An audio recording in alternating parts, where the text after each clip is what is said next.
Formula ఈ race వ్యవహారంలో పైసా అవినీతి లేదని బీఆర్ఎస్ కార్యనిర్వాహక అధ్యక్షుడు కేటీఆర్ అన్నారు. అసెంబ్లీ ప్రాంగణంలో ఆయన మీడియాతో మాట్లాడుతూ మంత్రి పొన్నం ప్రభాకర్ మాటలతో నాపై నమోదైన కేసులో అవినీతి లేదని తేలింది. ఆయనే అవినీతి జరగలేదన్నారు. ప్రభుత్వం కేసుపై ముందుకు వెళ్తే న్యాయపరంగా ఎదుర్కొంటాం.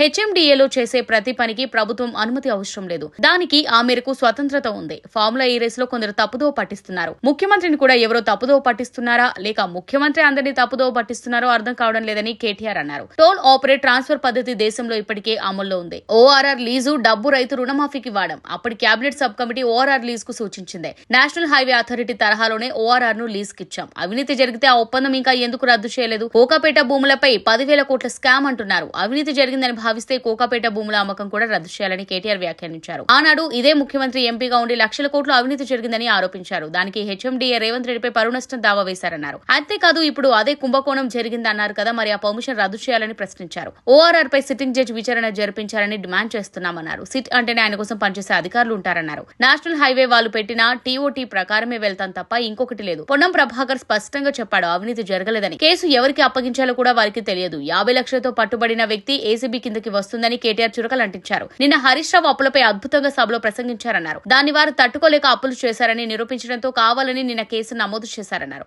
అంతేకాదు సిట్ కూడా అందుకే వేశారన్నారు. మంత్రులకు శిక్షణ తరగతులు పెట్టాలి, ఎమ్మెల్యేలకు పెట్టరు ఎందుకు? అందుకే చెప్పులు లేపారు. ఇదా మీ శిక్షణ అని కేటీఆర్ మండిపడ్డారు.